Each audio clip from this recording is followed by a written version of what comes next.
Welcome to another episode of A&O Connect with Andre and Omikio. where we talk about life, love, and relationships.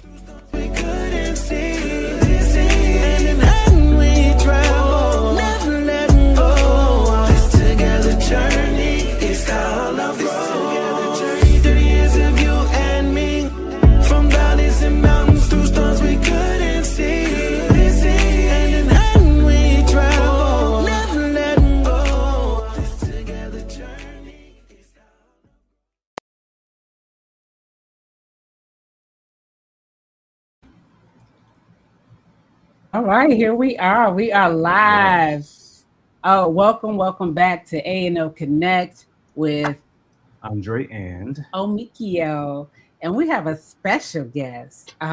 Yes, our one and only beautiful cousin who is a two-time author, amazing person who is just, she got so much going on. Let me just give you the rundown of who she is. I'm just gonna tell you who she is. Sharon is a family-oriented, hardworking, praying woman with an ordinarily exceptional life who prefers spirituality over religion. Y'all hear me? It ain't religion, it's spirituality. She is a sought-after motivational speaker, yet she envisions a future of marital bliss, but has discovered just the right balance of expectancy coupled with contentment, which brings her great satisfaction in her singleness. How many of y'all out there got some satisfaction in your singleness? Whether she wants to be married, she would love to be married, but she is secure in her singleness. I hear you, sis. In the meantime, she is as much of a crusader of Black men as she is an advocate for women. Those who know her can attest to the fact that she has wisdom, I can attest, beyond her years and unmatched tenacity. She has a master's in professional counseling and she is an educator at heart. I told you, a two-time best-selling author. Listen, what that book at? Give me the book over there. We're going to be talking about our book today. We're going to talk about both books today. Two-time author. We're talking about the book today. So before I go into any of that, I want to give space for Sharon to come on. And I do justice in your bio. So come on and tell the people who you are, what you do, and how you bringing things to life. Heal the culture. Well, first of all, thank y'all for having me. I'm blessed to call you family in real life. So let me start there. Yeah. And to be connected by blood and purpose, I see it as God's favor. Yes. So let me lay that foundation right there. But for me, it's I'm just purpose driven. I am a servant that operates in areas of leadership, but when it's all said and done, I'm here to serve. I'm here to serve and I'm here to give and I'm here to make life. And I know we hear this as a cliche a lot, but I'm here to make life, leave life better than I found it. So that's my purpose in everything that I do, from education to tutoring to college recruitment to working in the social field now. Everything for me is purpose driven. Everything.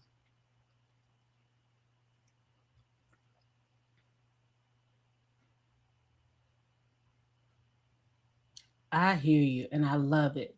And hold on one second, we're getting an echo, and it's probably because I got the YouTube up as well. So I want to make sure I'm not getting back I gotta take that off. It's okay. Because I don't want anything to disrupt us or distract us from getting this great message. So let me just go into, Andre, do you want to say anything before we step into the questions and ask them more about this book? Because I'm really, Emasculation, I'm ready to get into it, for real. well, don't mind if I do. Go ahead. Thanks for asking. All right. Well, welcome, family. Welcome. Appreciate you joining us, taking time out to be with us tonight. And so we had a great weekend. Before we got on, we talked about how great it was to be with family. Mm-hmm. And you said that's what you remember your family to be. Yes. And it was a great feeling. And a lot of my childhood memories growing up, you were there. Same street, my grandfather and your mom, and it was a whole lot of years that we spent right across the street from one another. So Yes. you have been impactful in my life as a big cousin and older cousin. So thank you for being here. Thank you for being family, and thank you for taking time out. And we're Mhm. excited to have you. Thank you for having me. Absolutely. Absolutely. All right, we better get into this book because you said in your in the book cover that the book does not ease anybody in. You say it preps the reader for surgery and it rolls them into the operating room. Why did you write it that way instead of just something gentle? Because I'll use this as an example. Let's say you go to the doctor and they run tests and Mhm. they say, we found something and we have to do surgery and we need to do surgery right away. You can't go into surgery the same way you came into the doctor's office. Like they have to put you under Mm. so that you can, so that your body can withstand the discomfort, the hurt, the pain, or whatever that is. When I wrote the book, I wrote it from a place of I saw that we were losing our way and now we have lost our way. Mm. Um, and people don't like to be told about their stuff. Like nobody likes to be told. And we're living in a time now where people are really sensitive about when you tell them things about themselves, even if it's going to make them better. And Mm. so I wrote the book because I was a part of a book club at the time. That the book is like 10 years old. So I'm getting ready to write a part two because I've evolved so much since this particular piece that I've written. I was a part of a book club, and most of the women in a book club were high earners, high achievers, six-figure women, but most of us at that time was single. And so I Mm. began to look at why are we single? Like we love God, we're hardworking, you know what I'm saying? We present well, all surface stuff, right? Mm. All the surface stuff was on point. But Right. then when I started to look at our ability to submit, because that word Mm. submit to a woman who is headstrong, to a woman who feels like she don't need nobody, it's almost Woo. like you have cursed her out. But when I Mm. started to tap into the purpose of a woman and where she is, where her strength multiplies the most is in her virtue. Mm. When she is nurturing, when she is loving, that's when a woman can move mountains, and that's when she can move people, and that's when she can move God, when she Mm. operates from that space. I found that when women are boisterous and heady, and all of this started with me. So let me be clear and let me be real. All of it started with me because I come from women who were headstrong. Both my Mhm. grandmothers grew up in the Jim Crow South. I don't know how they had that much mental strength Mm. Hmm. growing up during that era. So I inherited that. And I didn't want that to be used against me. And even now, like Mm. it's my strength, it's my survival, it's where I move as equally good, but I learn when to Mm. stop, Yeah. listen, and hear and submit and surrender to information that's being given to me. And that's a skill I had to develop over time. Mm. Go ahead. Wow, that was a lot to take in. Let's take a deep one. Mm. Yeah, thank you for being so transparent. And yeah, so Can you talk about so you got 2 books. right. The one we talking about, give us the name of it. Tell us the exact Emasculation, name. emasculation, the Mhm. enemy to the soul of a woman. Mm, And Mm. emasculation, for those who may not be familiar with the term, emasculation is a woman's ability to take, snatch, or rob a man of his manhood in real time. Mm. Mm. with her masculinity. Mm. I'm Okay. gonna need you to break that down, sis. Because when a woman is headstrong and she hasn't had anybody to teach her really how to be a lady. And I know some people say, well, Sharon, I could be headstrong and still be a lady. Not if you want to operate in certain atmospheres and environments. Because Mm. now that headedness, that stubbornness has trained our minds. Oh, I don't need no man, I don't need nobody, I could do this myself. And we really do tell that to ourselves, and then we end up living that life. But every woman that I have ever seen in the history of my life, and I've been on earth for quite a bit of time now, Mm. every woman who operates from that space Mm. ends up being miserable on the inside. Even if she is Mm. skillful at covering it up, you can't run from yourself. Right. So even Right. if you fool me and if you fool everybody around you, when you get in that quiet space by yourself, you know that you're broken, you know that you're lonely, and you know that you're empty. You know it. Mm. Yeah. But, not but, and when a woman taps into that part of her that God gave her, that is when she thrives. You know, Mm. sometimes it's okay to not have a response, and that one is hard because Yes. when somebody says something crazy to you and you already equipped with your mouth and you Mm. already know what you can say to break them down, but Mm. the Holy Spirit steps in and said, "No, you can't say that. Yeah. You can't say that because you're going to set your whole process back. You can't do that Mm. because you're going to set your whole, you're going to put yourself back to where you were yesterday." Yeah. And that's why I developed the consciousness of being better than I was yesterday, because the competition ain't with you. The competition is with me to be better. Yes. Yes. Mm. Mm-hmm. Well, a That lot was a of lot. a lot of wisdom coming on here. But it's so true. Before you ask the question, it's so true what you say. We're not taught, Not anymore. not anymore. And I don't Mm-mm. know when it stopped, but it's so I important can tell you when it stopped. when it Okay, stopped. so when I look at my mother, and Andre, you can testify, both of y'all can testify to this. My mother was what I call the quintessential woman, Mm. just a lady, just Mm. feminine, Mhm. classy. And even if she was checking you, she did it with class, right? Mm.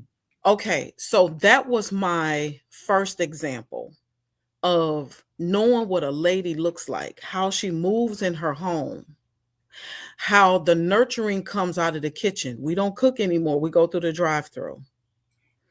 And I'm guilty of that sometimes too.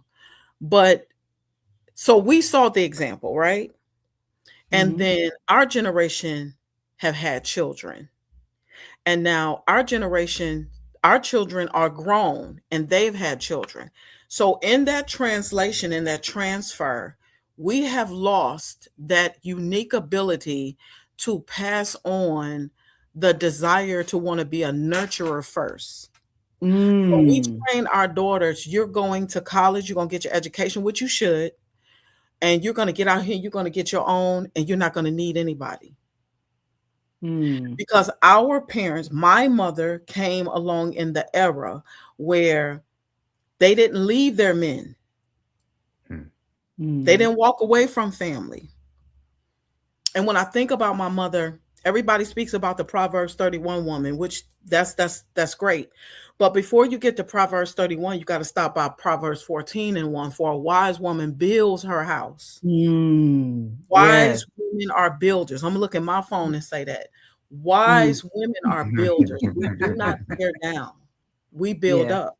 That's right. So, but sometimes to build up, Omikio, you can't build from the top down. You got to build from the bottom up, which means that you have to be Mm. a foundation and you got to get under some stuff, Mm. which means that sometimes you will be placed in a place of discomfort because you are the only light that somebody's going to see as to what a woman looks like.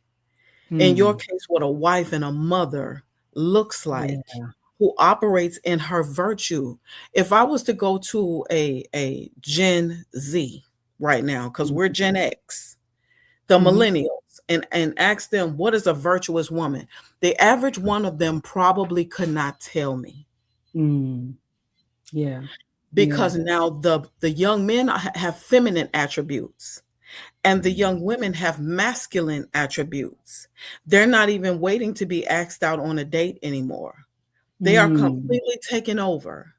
Mm. And a woman who takes over her relationship is a woman who's miserable, because now you mad because, well, he's not doing anything. Well, he never had Mm. to do anything because you did everything. Mm. So the Wow. spirit of emasculation transitions us into a spirit of control. Mm. Spirit of control makes you Mm. think you need to run everything, you need to handle everything, you need to do everything. But at the root of that spirit of control is insecurity, because we don't want to Mm. surrender that part of us. And it is a process, especially for those of us who are older and all we know is self-sustaining survival. We don't know anything else. So to start letting go is very uncomfortable, Mm. because you feel like you're Right. losing control, when in essence you're really not. You're letting go, and you're letting God be who he is so he can make you who you're supposed to be, even in your singleness. That's where I got the fulfillment from being single, Yeah. learning who I'm supposed to be and what I'm supposed to be doing. That's where the fulfillment Mm. came when I started tapping into that part of my Yeah. purpose, understanding that education was a catalyst for me with that. Nurturing kids, being around children, you know what I'm saying? Looking after my Mm. father, nurturing him, being that part. Like even looking after my mother before her passing, being that caregiver for her. It broke all of those parts out of me, but it left me Mm. with just enough that if I needed to tap in to use it to survive something Mhm. or to make a fair decision for myself, God left me just enough of it so that I could be able to advocate for myself if I need to. But Yeah. if you're Yeah. getting God long enough and strong enough, he'll do it for you. Amen. Amen. Amen. Amen. All right, Andre. I'm not going to interrupt you no more. Are you sure? I am. I am. Go ahead. Go ahead. Go ahead. Wow. So as you were speaking, a question came to my mind. And you say things have changed. They're not being taught anymore. Women aren't being taught anymore. Where's the gap? Um, the gap is between Gen X and the millennials. Mm-hmm. Okay. So let's use our family for example. Mhm. Andre, Miguel, y'all can testify to this. Thanksgiving was huge. Yeah. The street was filled with cars. Though Thanksgiving, Christmas, 4th of July, before we even got to the family reunion, those were our reunions, right? Mm-hmm. We lived in the Yeah. same neighborhood, right? So Right. we would go from my mom's house, from Aunt Lula's to Aunt Louise's. We were back and forth, breaking bread, laughing, talking, as family does, right? Right. Yeah. Now you don't see as much of that. No. No. So there is an attack on the family through ego and pride. Mm. And I have been guilty of it because I isolated myself, right? Mm-hmm. We I could talk have. about I could talk about me because I mean I'm Mm-hmm. over it now, but just think, we got strength when we Mm-hmm. gathered together. Mm-hmm. Yes. Yes. And there's an enemy of ego and fear, which fear is the base of ego, that knows how village makes us strong. You can go all the way back to, Yes. ancient Africa, families gathered around. That's where we got our strength from. Mm-hmm. That's where we got our oneness from. When families stopped gathering, that's when the weakness set in, and that's where the translation was lost. Like, think Mm. about that. How many in our younger generation remember or even know how to make grandmama's dressing? Or Aunt Lula's mac and cheese. I think my sister Pam got the mac and cheese down. I got the dressing and the yams. Hold on 1 second, Sharon. Hold on 1 second, Sharon. Hold on 1 second, Sharon. Can you hear me? I'm sorry. We Yes. for some reason I'm gonna have to turn. I see something going on, so I want to make sure I'm turning off all Wi-Fi and we can make sure that we got everything covered. I don't want people to miss. Hey, y'all. Sure the connection is good. Yes. Go ahead. Go Yes, ahead. we're Hey, definitely hey, good. hey. We're good on my end. Okay. Okay. Okay. Okay. We're good on our end now. I didn't turn everything off, so we're good. Okay. Continue, because you were talking about something and we lost you just for a minute. But we back. So go ahead. So the disconnect happened when families stopped being families. Mm-hmm. Yeah. Yeah. That's when it happened. So now here we are. You see it in the development of our youth.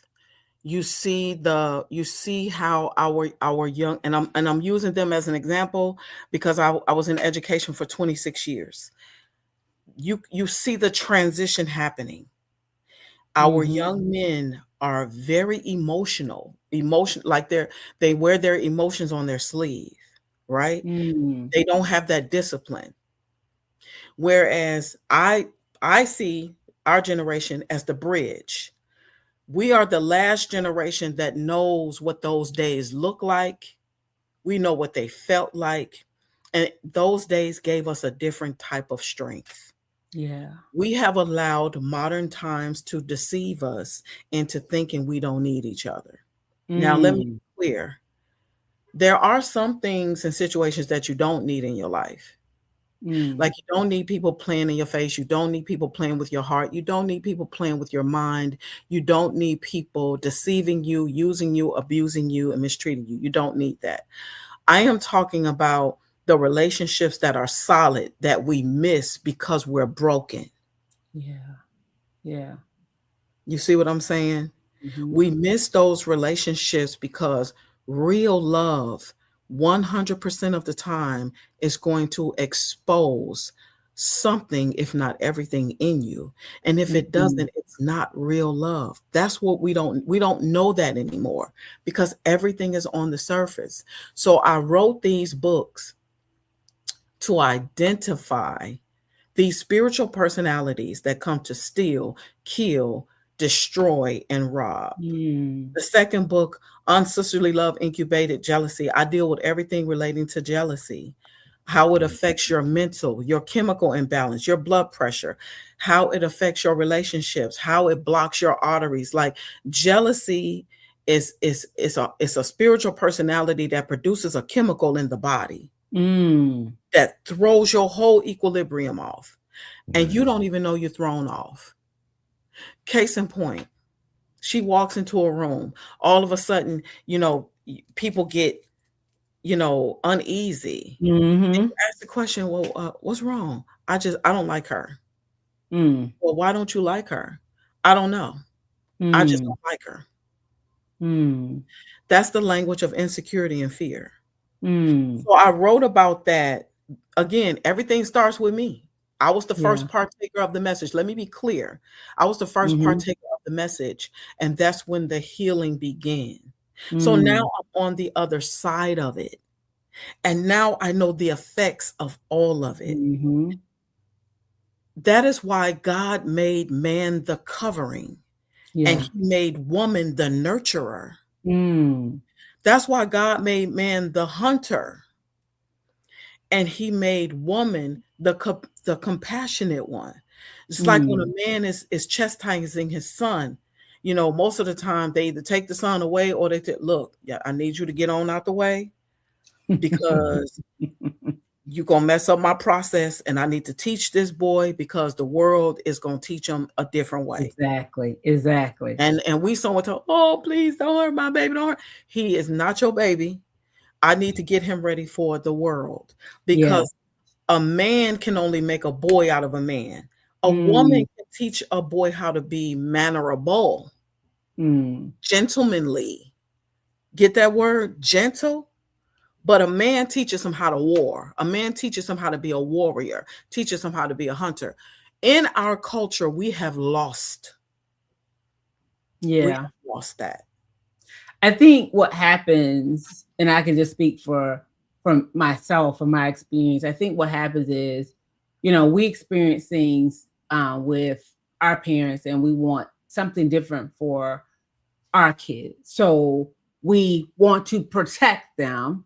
So we keep them safe. And I know this because we went to a counselor with one of our children, and she said, you don't like your kids to get dirty. And I said, I don't. I'm trying to protect them. And she said, but you got them in this bubble, and they're not gonna learn consequences. They're not going to learn how to deal with the world because you're not teaching them. You protected them, and you think you protected them, but what you're doing is you are not preparing them for the reality of this world and how to navigate in it.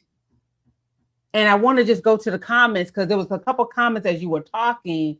Cousin Deja said, to me, it seemed like when the elders passed, things changed.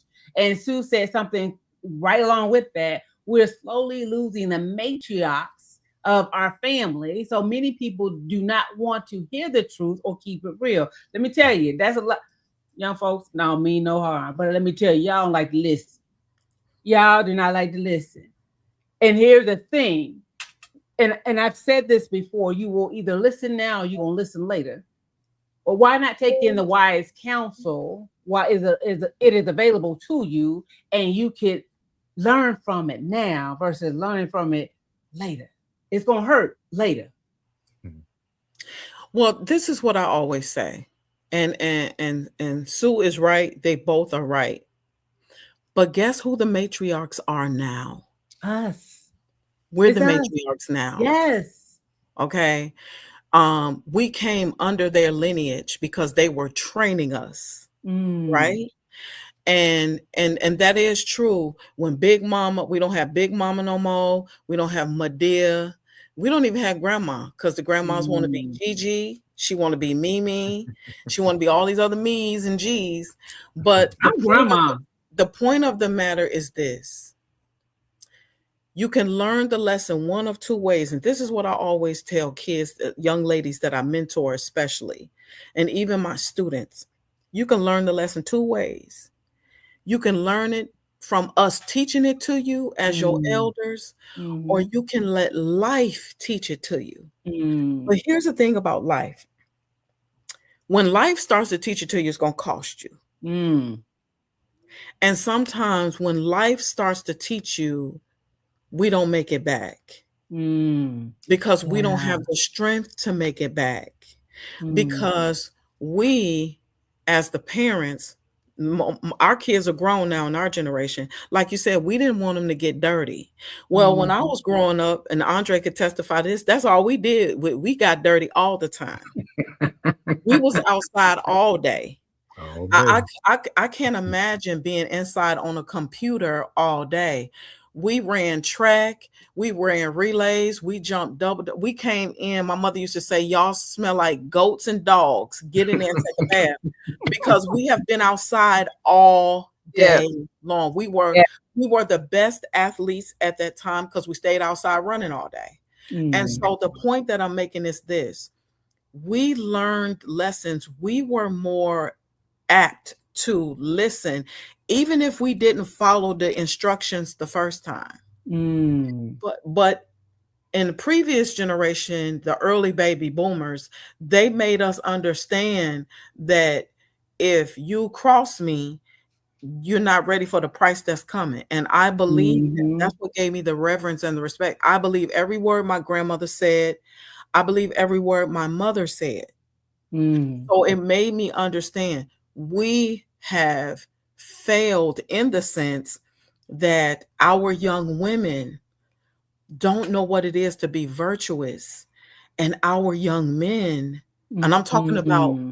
as a whole, they don't know what it is to lead.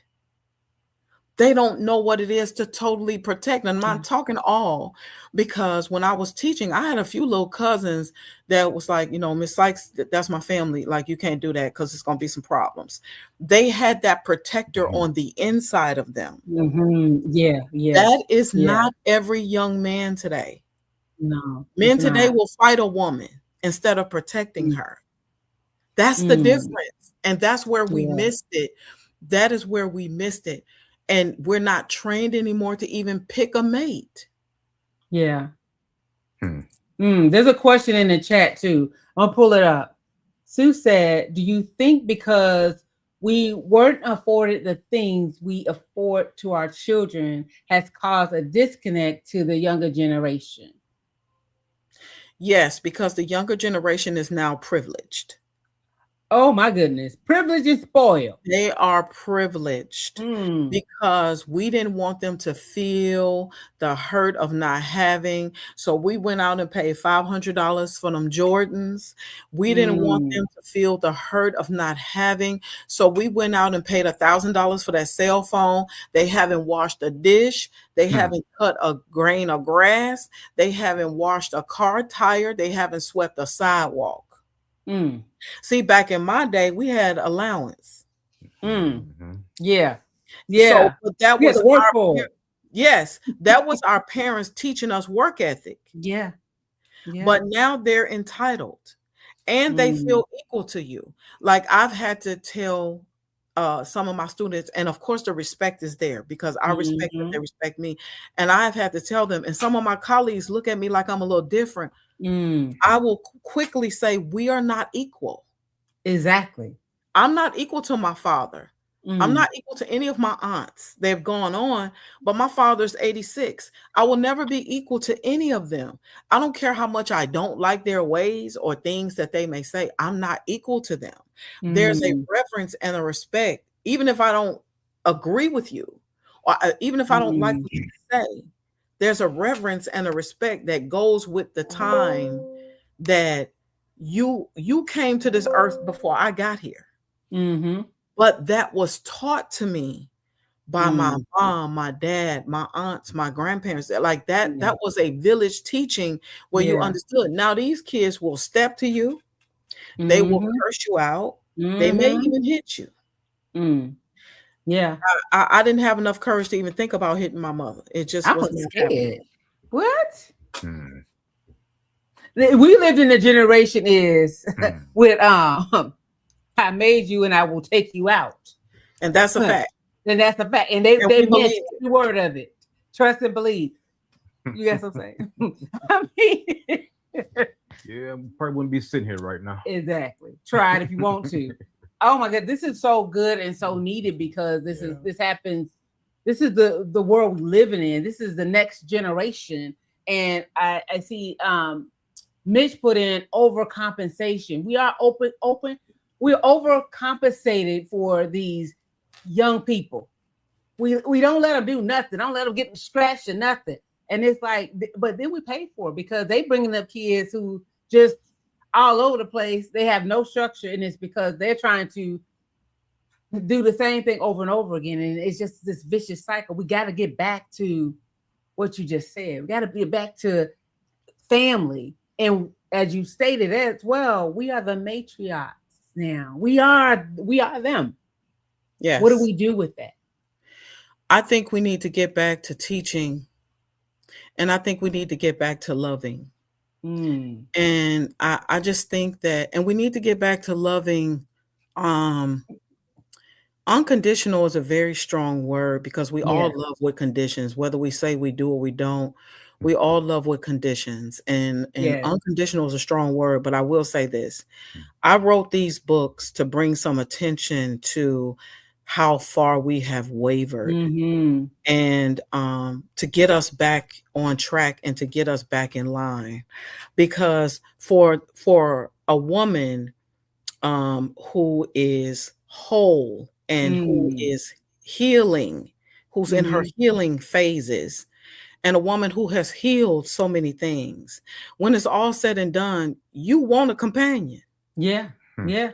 You Yeah. want a man to protect you. You want Mhm. someone to desire you. Yes. It is just a fact. Yeah. I don't care how much money you make. I don't care how high you go on in your career. If you are a woman who's whole Mm. and who's healing, you're Mm. going to want somebody to love you and to protect you. You just Yes. want that. You understand what I'm Yeah. saying? And Mhm. so with that being said, I made the decision that I want to be a whole woman. I Yes. don't want to give the look of wholeness, but on the inside, I'm fragmented, I'm torn in Mm. pieces because it takes a lot of energy to pretend that you're something that you're not, Yes. right? And so, in that, and I'm not talking about dropping your standards and settling. I'm talking about that if you align yourself with your purpose, which means being aligned with God, the alignment is going to align.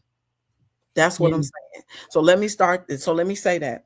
Then on the other hand, on with that same within that same space, we no longer train or teach young girls how to be virtuous or how to be a wife or how to be Mm. a mom. I still believe, even though I don't have any biological children, I have a lot of spiritual children. I still believe the highest calling on the planet is motherhood and that of Yeah. a wife Yes. because it's Yeah. biblical, right? Yeah. Now we've messed it up, but it's biblical, Yeah. right? Yeah. And back in my mom's time, her mother taught and trained her to be a mom and a wife. Mm. And before that, her mother, my great grandmother, Florence Lash, taught Mhm. Emily Lashley Jones Tucker, how to be a wife and a mom. Yeah. Emily taught Lula how to be a wife and a mom. Yeah. Okay. My sister Pam is an amazing mom. Okay. Mm. Now, with the Mhm. men are taught by other men. So now you got the breakdown of the men because we don't have enough men that's training other men to hunt. What I mean to hunt, Yeah. I don't necessarily mean to get out here in the forest and shoot a bear or an Mhm. animal. Right. Hunting means to succeed, to provide, to conquer, to go get, to achieve, to advocate, to protect. That is the attribute of a hunter. So when you get a Mm. woman who is virtuous, who is nurturing, not perfect, but who's virtuous, who is nurturing, who is loving, and then she meets a man who is a protector, that's when we're going to get back to these 30 and 50-year marriages. Yeah. Mhm. Yeah. Yeah. You Yeah. see what I'm saying? Now, we just left the 30th anniversary of our cousin, Yes. Jan, your aunt, my cousin. Now, they both was joking about, yeah, we barely got hit, whatever, whatever, which was funny. But I tell you what, Hmm. try to step to Jan and see what happened. Okay. Yeah. Yeah. Try Yeah. Exactly. try to come in that man's house and do bodily harm, Yeah. It's gonna and be a you might not problem. make it out of it. You will meet Exactly. Jesus before you get to the door. You, Exactly. you get what I'm Exactly. saying? You get what I'm Yeah. saying?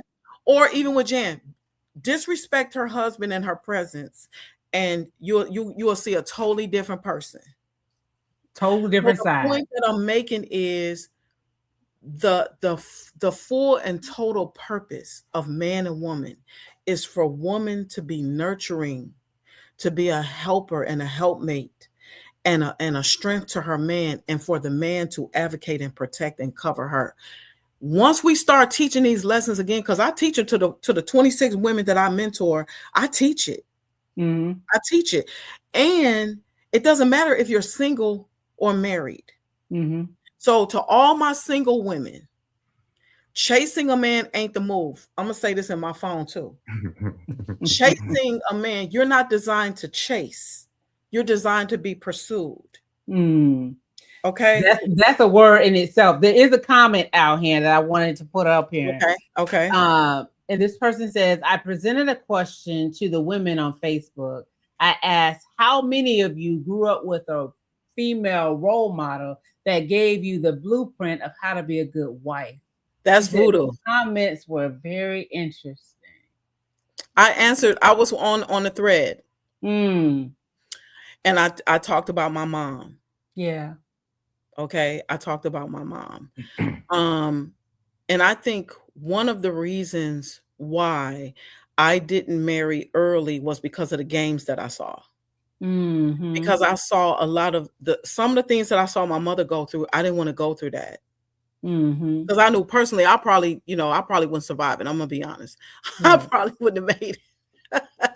But I think in doing my work, my outlook is different on what relationships are supposed to be, and not from a place of perfection, but from a place of how God made you. I think Mm, once we get back to how God made us and the purpose that we're made in, and I know mhm, we're living in a time where these conversations are taboo because mm, people don't want to have these conversations.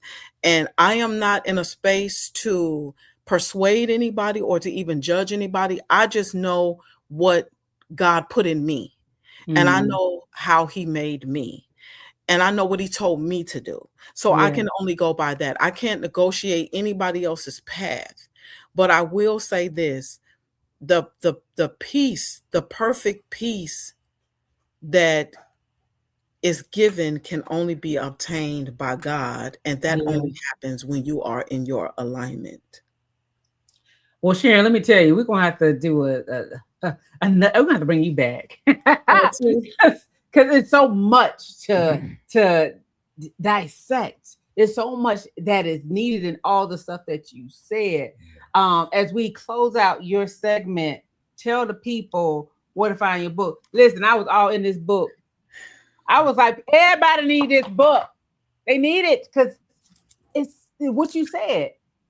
It's what we see, and sometimes is what we ourselves experience, and we didn't even know we experienced it. So Yeah. tell people both of your books, tell them where to find them. You can go to Amazon.com, put the title in Emasculation, the Enemy to the Soul of a Woman, or put the word emasculation in, and the book will pop up. Unsisterly Love, Incubated Jealousy, put it in the subject line, it will pop up. We've gotten a 5-star review on Amazon, which is a top review, and I'm really excited about it. But I do have a workbook to emasculation that's coming out. I would love to fly back out to Texas so we can have like a family gathering and Absolutely. talk about all of these different things. And I'm making a workbook about the jealousy piece and the fear piece. I think a lot of us are dealing with generational habits and generational thoughts that we Mm, are unable to shake. I don't want to say generational curses. I'm going to say generational habits. I would yeah. love for us to, come together as a family and just talk about it. And it doesn't even Yes. have to be my book, but to Right. just talk about it so that we can be the family that we were from Lowndes County, Yeah. Mississippi, Yeah. because they didn't always like each other either. But when it was family time, it was 10 toes down, boots on the 10 ground. toes down. Yeah. So I would Yeah. like for us to get back to that and move forward if we can, if in any way possible. Well, with God, all things are possible. So Mm-hmm. let's just do it. Well, we still have time to do it. That's right. Somebody, not everybody will follow. Right. Not everybody follow Christ, but we have to do our part. Mm. So Amen. whoever doesn't follow, we can't worry about it. We just continue to pray for them and be available to them when they need us, Mm. and we just do our part. Yeah. And we enjoyed having you all here. Let me see who came on to support. Hey, that's my cousin Pammy, cousin Deja, cousin Sue, cousin Mitch. Mm-hmm. Who else do we have here? Who else? That's all I see on. Okay. That's all I can see right I'm sure now. there's some on YouTube as well. There's some on YouTube that I can't see the name. Actually, I got some on my live too. Okay. Okay. Call them in. Call them in. I got Jan Harding, who's a big sis to me, and Thea Verrett. Thank you for watching, family. Yes. I see voodoo. I knew that voodoo because he was the one voodoo spells. He was the one to put that post up, and it was very okay. encouraging. Let's see who else. Vera Gray, another family member. Okay. They know what I'm talking about. Carmen Brown, who walks in that virtuous, Mhm. very peaceful Mhm. space. My best friend, Audrey Egypt Young. She and I have shared this journey. Tamalyn Hendricks, a childhood friend. So they are here and they are supporting my my family member, Lakeisha Staples. Love it. And Jeffrey and Brenda. Okay. Jeffrey and Brenda are watching. All right. He said he was going to be on. It's still awesome. my thing is still moving. So yes. So let's do a part 2. Absolutely. And I just want to say before you go. Yes. When you were speaking, the words trust and the word respect or the lack of, I think you lost those 2 elements in this family. And that's why it's difficult for us to say something to one another, because we don't trust, because we've seen so much, we've been through so much. And I think you watch so many people's lives and we've heard so many stories, whether true or not. I think we've lost some trust in some people and what they say and how they say it to us. And we become offensive. And we look at the vessel instead of hearing the word. Yeah. And I think it's become difficult to even get along because of that reason. The lack of respect and trust we have in one another. So we have to get back to the word family, what it means, and what it can produce if we really nurture it and get back to what we had and even make it stronger, make it better. So go ahead. I think it would be a testament to our ancestors. My brother and I, we have these conversations often. Like you said, everybody's not going to go. Right. And that is okay. And we have to respect that. But it brings me back to what the Bible says, with love and kindness. With love and kindness.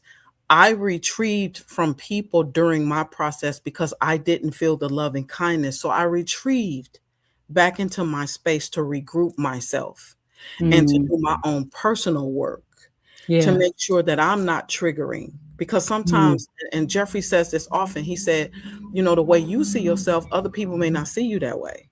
They may not see your intent. You know what I'm saying? That's so right. I just think that if we practice it, it will catch on.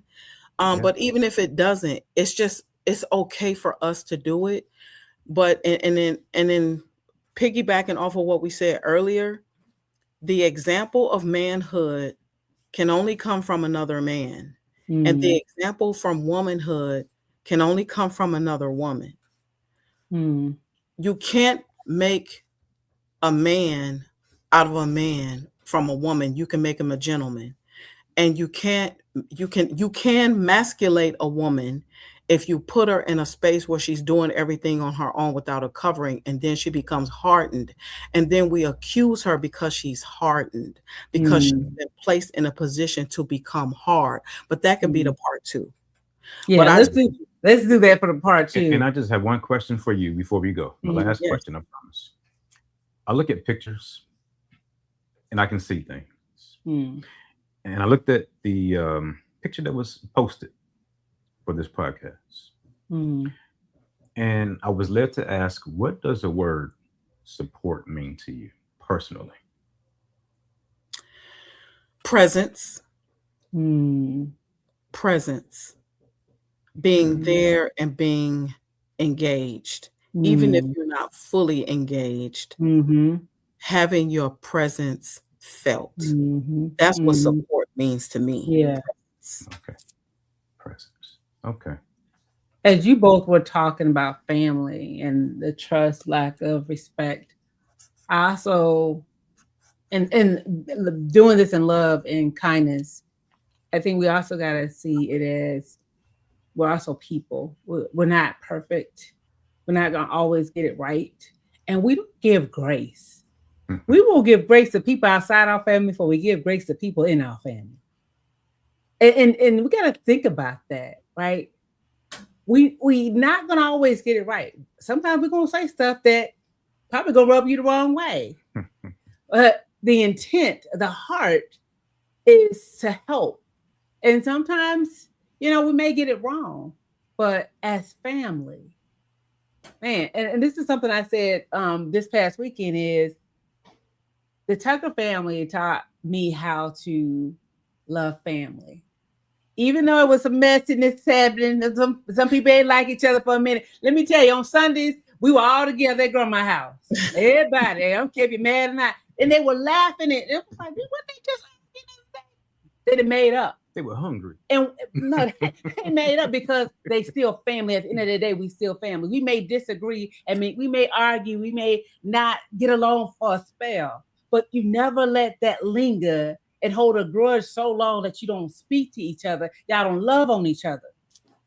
That's missing. I want to say this one last thing. I know we've been closing for a minute because there's so many nuggets dropping, but this just came to me. This just came to me. Because Jeffrey and I, and even Pam and I, we had these conversations often. The most powerful love language from God is when somebody tells you the truth.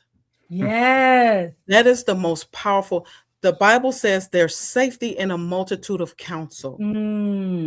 Safety. Yeah. Which means that the counsel comes from the utterance. Somebody speaks something to you. No, don't take that path. Don't go left, go right. Because if you go left, it's destruction. We don't know how to receive that affection that comes from God. Yeah. The most powerful affection from God, the most powerful love language from heaven is when somebody can tell you the truth, which means that the relationship has to be below the surface. Everything is surface now. Don't nobody want to be told nothing. So now we're moving in a path of destruction because nobody wants to be told nothing.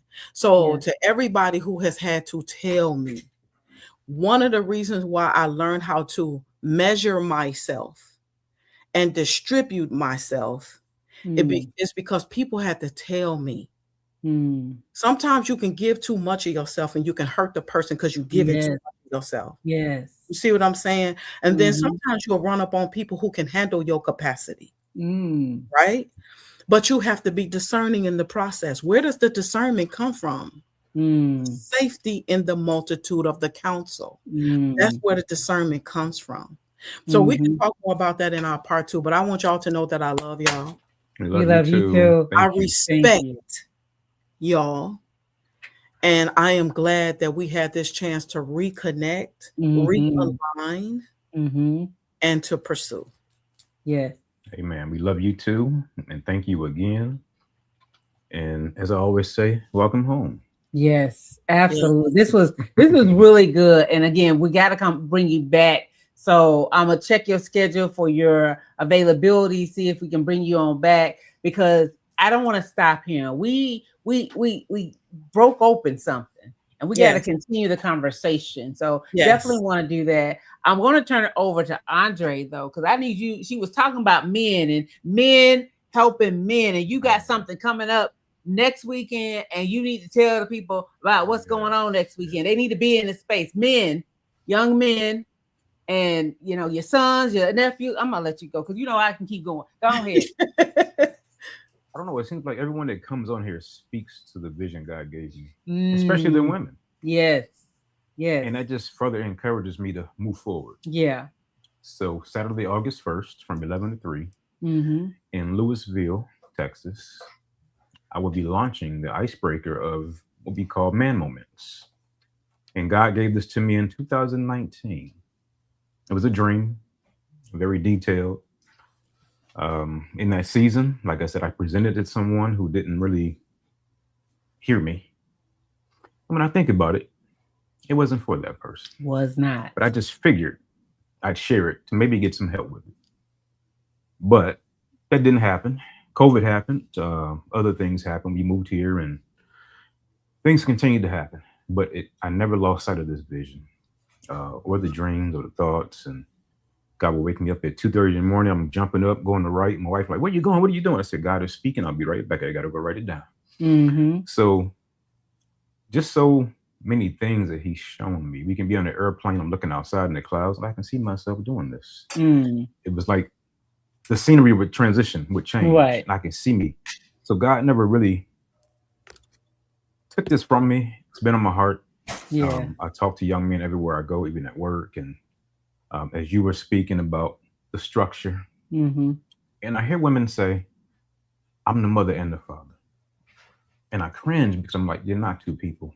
You can't be his father. I mean, you're raising him alone and you're doing your part, but you're not a mom and a dad. So men have to step up. And I've committed to doing my part to starting this men's movement. Like I said, Saturday, I don't know how many, but I hope the right ones show up and they can share.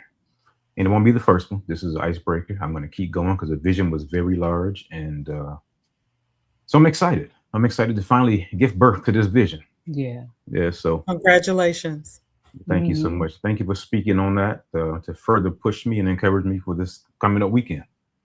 I'm glad you're doing it because as Sharon was talking about the women that, the young ladies and women that she mentors, women, we do this all the time. We always doing some empowerment. We always bringing together. We doing mentorship, sponsorship. But men sometimes I think are forgotten about. And this is the right prime opportunity for you to bring it to life. I'm not saying it doesn't exist. I'm saying sometimes it's forgotten about. Sometimes it's like, they're going to be okay. They got it. But to Sharon's point of what she talked about earlier is sometimes it's not taught. And if it's not taught, people don't know. So they figure it out the best they can. And sometimes it's not the right way. And they need someone like you from a man perspective, someone like us, Sharon, you and I, from a woman's perspective, and the women over here that, we got things. We are the matriarchs. We got to use and give what we have. So I'm so proud of you. Well, thank you. Thank you for pushing me. I push. You've been pushing. I push. You've been pushing. That's what I do. I push. We're going to execute this thing. That's what you said you wanted. So, hey, we're going to push. And you're going to he got sick of me, but that's okay. I just want to see something. Sharon, speaking, you're supposed to support and help me too. I am. Iron sharpens iron. Iron sharpens iron. I was stuck and you pushed me. Yeah. So that's what you're supposed to do. And push is a little uncomfortable, but that's okay. We need to be uncomfortable. Sometimes we got to sit in our uncomfortability. That's not where God works, in our comfort zone. Yeah. So no, he doesn't. All right, everybody. Thank you all for joining once again. ANO Connect. Thank you. They still coming on over here. Hey, y'all. Thank you for that, Egypt. Thank you for that. Hey, Cheryl. Yes. Yeah. So I love our family. I always have. Too. That's why I do the reunions and the fish fries and whatever else we need to do to come together every once in a while. So I love you all so much. I thank you all for joining. Thank you, cousin.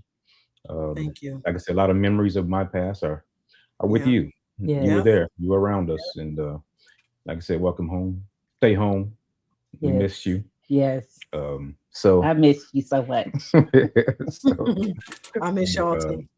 But we'll keep this thing moving. Keep that momentum going from last weekend. Yes. Keep it going. Don't let it stop. Family retreat. Let's go. Come on, let's go. Until next time, Sharon, I will be sending you an invite for the next one because we're going to continue this conversation. Until next time, y'all. We love you all. God bless and be safe. One love. Thank you for tuning in. When words were hard to find, we never gave up on love. No, 'cause you made a promise you'll always